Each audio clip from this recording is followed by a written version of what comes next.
It was about 4 in the morning one Saturday, and I was driving to work down the interstate. I was in the middle lane moving pretty quickly because I was already running a bit late to work that morning. So when I noticed a car in my left mirror catching me pretty quickly, I was almost alarmed. I had to already be going like 75 to 80, so he had to be going anywhere from 90 to 100. The car quickly caught up to me. It was a gray Honda Accord coupe. I took a look into the car, curious to see who was behind the wheel. Even though it was still dark out, I could see the driver looking back at me as he passed. Then I noticed someone in the back seat too. It was a young woman who appeared to be banging on the back window. Initially I didn't understand. I assumed it was a girl messing with me or whatever. It's usually not a person's first instinct to assume something sinister is going on. But when I saw the driver apparently push her down under the window and the car swerve at the same time, then I knew something was wrong. That woman was trying to get someone's attention and call for help. I started to speed up a little bit and got behind them so I could keep up. I could see the driver continuously reach into the back of the car with a swinging motion. He looked to be hitting her. I could see her arms flailing in the back of the car. I was in complete shock. I was actually witnessing a kidnapping right in front of me.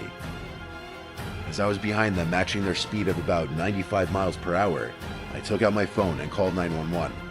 As I was on the phone, the car in front of me's brake lights lit up and he started to slow down to a gradual stop. He definitely noticed that I saw what was going on and thought that I was following him. As much as I wanted to save that woman's life, I didn't know if the driver was armed with a gun or not, so I pulled around him and floored it. I wanted to keep behind them though, so I pulled off the next exit, but didn't go entirely up the exit ramp. I waited for the car to pass by down the highway. Then I drove over the grass and back onto the highway and began to floor it to catch up to the car, all while still talking to 911, telling them where we were, what kind of car they were in, and how fast we were going. I was easily going 90 again to catch up to them. As I caught up to the car again, going at insane speed, he noticed me again even before I got too close. He started to brake in front of me again. I tried to go around him, but he cut me off. I had to stop.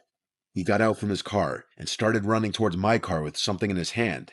And in a panic, I threw the car in reverse until he stopped chasing me. Then I put it back in drive before he could get back in his car, and I drove quickly past him.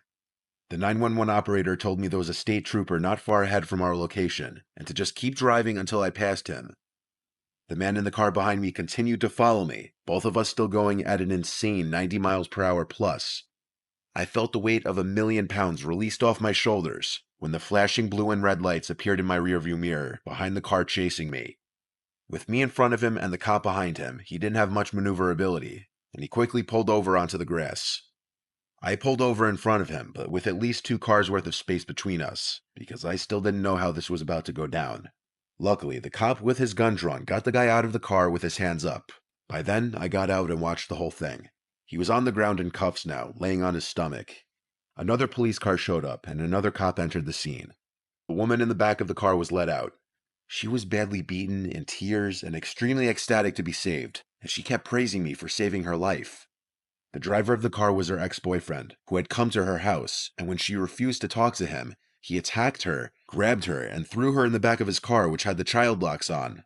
It's scary to think where he might have been taking her, or what he was planning to do to her, if I or anybody else didn't witness her screaming for help in the back of the car.